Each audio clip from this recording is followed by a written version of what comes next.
The entrance to the Blackwood mine was a wound in the earth, a gaping mouth promising only darkness. For over a century it had slumbered, its wooden supports groaning under the mountain's weight. We stood at its edge, a team of 4, sent to investigate anomalies that defied explanation. The air was cold, metallic, ancient. It clung to us, a taste of forgotten things. The wind howled through skeletal mining equipment, a lonely song for a place long dead. Our mission: investigate strange energy signatures and rhythmic air patterns detected by satellites. Dismissed as faulty equipment at first, the readings persisted, so they sent us a geologist, engineer, biologist, and comm specialist. The silence was unsettling. A heavy, pressing quiet that made every heartbeat thunderous. Instinct screamed to turn back, but curiosity and a paycheck pushed us forward. We stepped inside, leaving sunlight behind. The temperature dropped, the air thickened. The entrance shrank behind us, a pinprick of light. Ahead, the tunnel swallowed our lamp's beams. We were intruders, and the mine seemed to know it. Anya, our comm specialist, whispered over the radio. Comms were already fuzzy.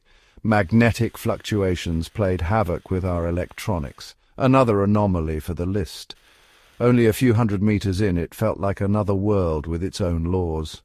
The air moved in slow, imperceptible currents, not a draft but something deeper. Harris, our engineer, ran his hand along the wall. "It's too solid, like it's reinforced from the inside." Then a sound, a low rhythmic thrumming vibrating up through our boots.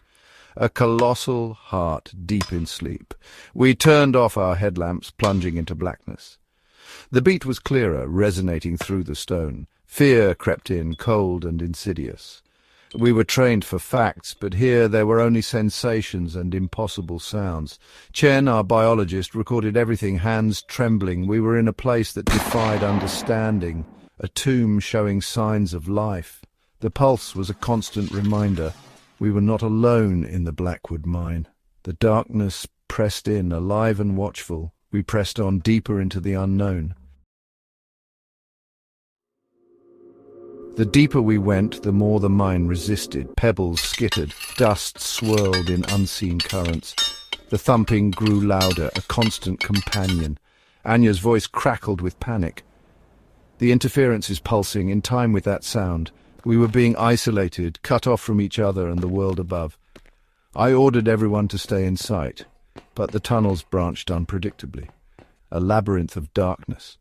At a junction, the central tunnel exhaled a strange, metallic-scented air, like standing before a great beast's nostrils. I took a sample. The readings were bizarre, organic compounds and gases that didn't belong in a coal mine. The air felt processed, exhaled. Claustrophobia set in. The walls pressed closer, the ceiling lower, the air thick and heavy. Every shadow seemed to move, every echo a whisper. Fear was now a living thing among us. We were no longer investigators, but prey, trespassing in a sentient domain. The choice: turn back or press on toward the impossible beating heart. We chose the central tunnel, the one that seemed to breathe. The pulse grew stronger, synchronizing with our heartbeats, filling us with dread. The air was warmer, thick with moisture. The walls were slick, coated in phosphorescent slime. This was biological, not geological. The sound was layered now, a bass, thump, wet gurgling, scraping, and a high-pitched hum that made our teeth ache. Chen's senses spiked. The organic readings are exponential. Whatever this is, it's massive and alive. The tunnel changed. Angular rock gave way to smooth organic curves. The floor became soft, yielding. We were walking through the gullet of a titanic creature. The pulse was deafening, the air thick with alien pheromones. Panic set in. Harris breathed heavily. Anya gripped her comms in white-knuckled desperation. We were trapped inside something waking up. The pulse was its heartbeat, the airflow its breath, the rock its flesh. We had come seeking answers and found ourselves inside the anomaly. The mine was not just breathing, it was alive. We pressed on deeper into the living mountain. Deeper in, faint lines of light traced the walls, luminous veins pulsing with the heartbeat. The bioluminescence was cold, blue-green, drawing warmth from its surroundings. Chen touched a vein. It pulsed brighter, reacting to his presence. It felt me? This was a nervous system. The creature was aware of us. The glowing network grew denser, illuminating the tunnel in living twilight. The walls were chitinous flesh, ridged and segmented, the floor a muscular tissue contracting with each pulse. Beauty and horror mingled. We were parasites in the veins of a leviathan. The pulse was its heart, the veins its nerves, the air its breath. Every step was a trespass, registered by the immense consciousness around us. The sense of being watched was now certainty. We were foreign bodies, and had no idea how this creature's immune system might respond. Or was rapidly consumed by suffocating fear. We moved forward, deeper into the living labyrinth. The tunnel opened into a vast cavern, a lung or stomach not carved by man but grown. Glowing veins crisscrossed the space, sacs hung from the ceiling, swelling and contracting in time with the pulse. We approached a sac, translucent, house-sized, filled with a shadowy mass and glowing capillaries. Warm, moist air expelled from these sacs, the source of the current we'd followed. This was a respiratory organ, the bellows of the mountain creature. Harris pointed upward. It's not rock, it's fused. The whole mountain's been converted. The mine's geology was assimilated. Coal, shale, granite, all fuel for this living architecture. The mine was the mountain, and the mountain was alive. Our presence triggered a change. The pulse quickened. Veins shifted from blue-green to angry red. The air grew hotter. A deep growl echoed, a warning. The creature was waking up, aware of us in its most vital organ. We were no longer unnoticed parasites, but a recognized threat. The feeling of being watched became the feeling of being hunted. We had to move fast. The red light pulsed, shadows dancing on the breathing walls. The growl intensified, a warning. We fled down a tunnel driven by fear and curiosity, deeper into the creature. The tunnel narrowed, walls pulsing crimson, veins thick as pythons, the floor slick with viscous fluid. We were swept along, approaching the core. The tunnel ended at a ledge overlooking a colossal multi-lobed heart, suspended in a web of glowing arteries. Each beat sent shockwaves through the chamber, a living god slumbering in the earth. This was the source of the energy, the breathing, the secret of Blackwood Mine.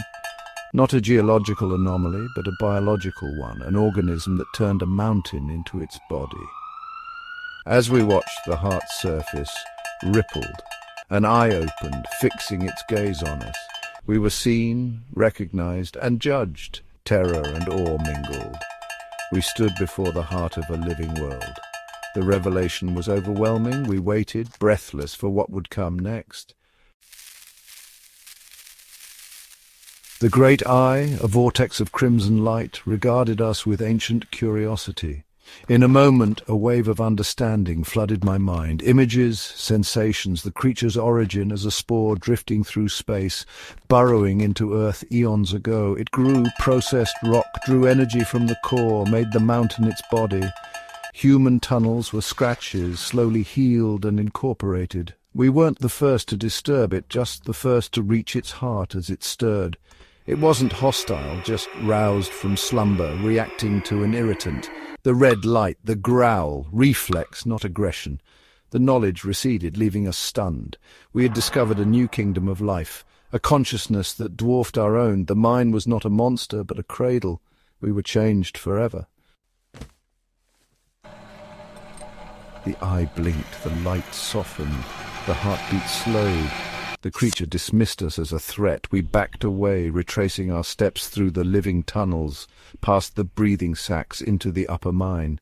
Fear was gone, replaced by awe. The darkness was not empty, but resting. The mine was not haunted, but inhabited.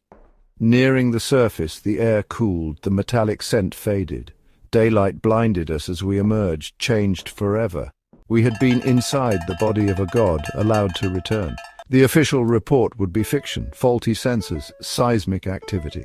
How could we explain the truth that beneath our feet a great heart was beating, a lung for the planet itself? For a brief, beautiful moment we had felt the earth breathe.